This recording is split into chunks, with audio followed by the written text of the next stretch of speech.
Well, hey guys, Jason here, Hardway Farms. Just thought I'd show you my new bee feeder that I built.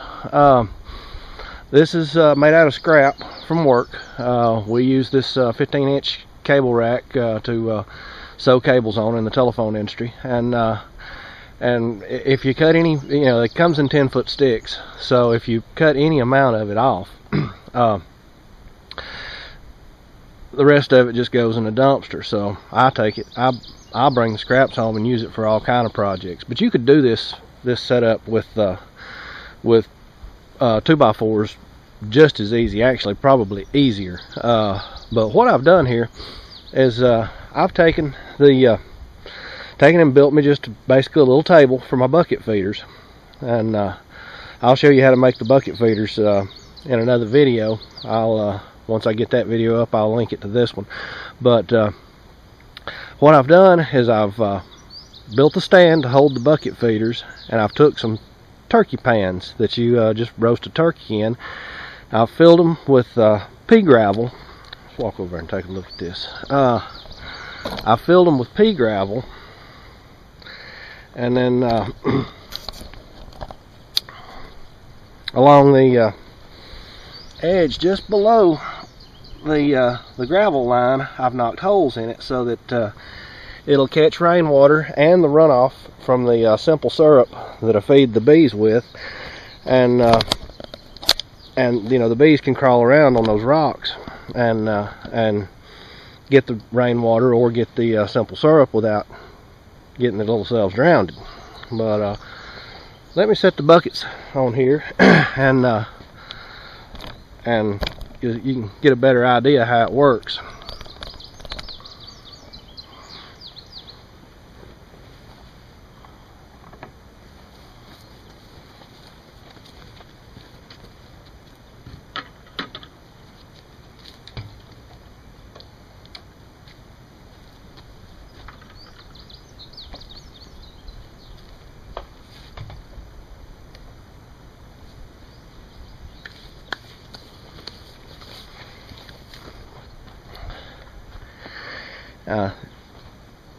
The buckets have holes drilled around the edge, and this little reservoir here fills up with the simple syrup.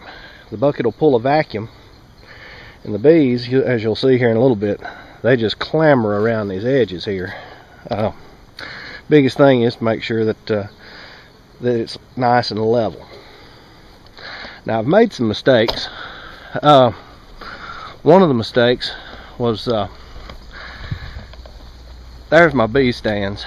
I took, before I built this setup, and I put my bees, I put the bucket feeder right next to my weakest hive, thinking, oh, it'd be great, they could be right there, they could just go right to it. Well, it attracted every bee in the neighborhood, and when they found my weak hive, they started robbing my weak hive as well as getting the syrup out of the buckets.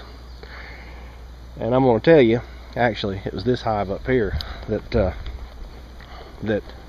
explained to me in no uncertain terms that they wanted that bucket moved off of their stand. I set one bucket down at those others, and I set one bucket right here on this guy, and a couple hours later, I walked down here to look at this one, and one of the bees off of the landing just came right off the landing and tagged me right in the forehead. I mean, just almost between the eyes. And you could see them wrestling around, the robbers trying to get into that hive. It was ugly. So it taught me real quick, entrance feeders are not the greatest thing in the world, and neither is sitting a bucket feeder out next to your hive, very close to it. You want to get it a little bit away from it. Also, something else I've learned is with these 5-gallon bucket feeders, that they don't work well at all on the ground. Ants will come to them, and oh, hey, I like the new farm truck. we're gonna give that thing a try.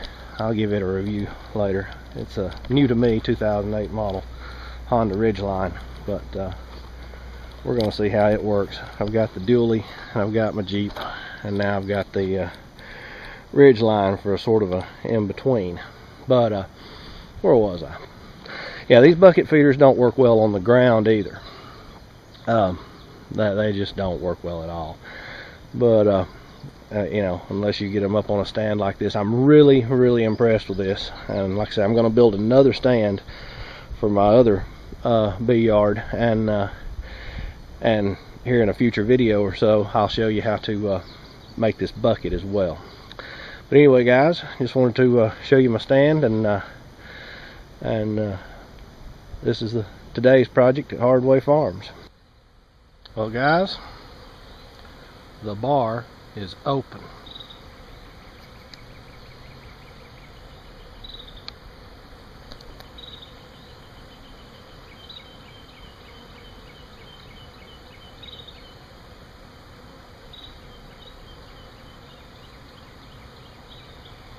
Y'all have a good one.